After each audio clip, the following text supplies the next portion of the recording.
Речь идет о переносе лингвистических, по сути, общесемиотических методов на исследование народной культуры славян в сочетании с акцентом на исторический, диахронический и генетический аспект исследований.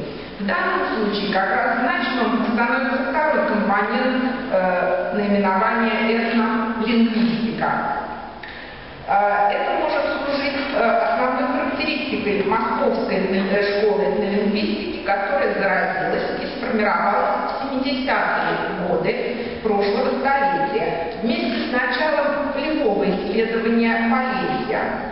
Причем этнолингвистика в широком понимании, здесь различается в широком понимании и узком понимании. В широком понимании ориентация на план содержания культуры, народной психологии и мифологии, независимо от средств и способов их формального воплощения. То есть это может быть слово, предмет, обряд, изображение и так далее.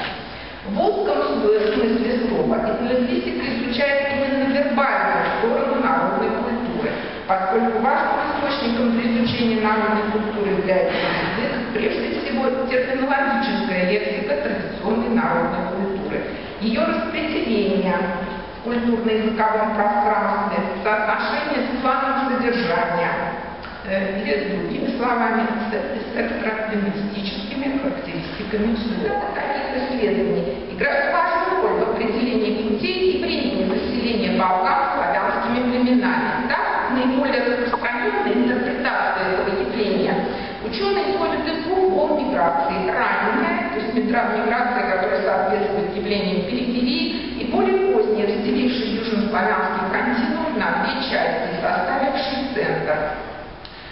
Соответственно, Кавказская, Братанички, о том же писал Пунктин, 92 год. Эти идеи находят подтверждение, некое отражение на этнолингвистических картах, особенно тех карт Южной Славии от Черного моря до Альпийских гор, в состав которых входит Босния и Герцеговина. Обратим внимание на некоторые представленные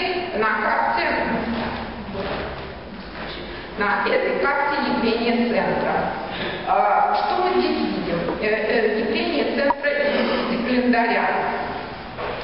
Название рождественского хлеба честница, данное географического настоящего 15-20 века, это черный закрашенный кружок на этой карте. Очень большая территория. Летний обычай сжигания факелов, милы и машины с целью благотворно повлиять на плодородие полей, удавить и скатать. Черный закрашенный треугольник и область зубчиков, вот посередине область зубчиков. Из народной мифологии наименование мифологических персонажей от дречки, которые я приводила в качестве примера конденсирующей и консервирующей функции термина. Это прерывистая линия в центре Южной Славии. Эти и другие ареалы показывают определенную концентрацию ряда культурно-языковых признаков, противопоставленных так называемой периферии, востоку и западу Южной Славии. Данные явления показаны и иначе, для лучшего их видения на картах. Летние костры и факелы, фиксирующиеся милы машины, о которых я сказала, фиксирующиеся в Боснии, Западной Сербии и Южной, и Северной Черногории. В противопоставлении периферии факта номер 3, значит, лилы и машины, как летние факелы, в противопоставлении периферии, то есть масленичным огням и факелам, сжигаемым в той же целью. Из сферы народной мифологии, явления, о котором уже шла речь, от Дрекова, мы видим это явление, то, что было в середине, теперь это треугольничек, который показывает центральную часть распространения данного явления. Наименования дречки распространены в Северной Боснии и Западной Сербии.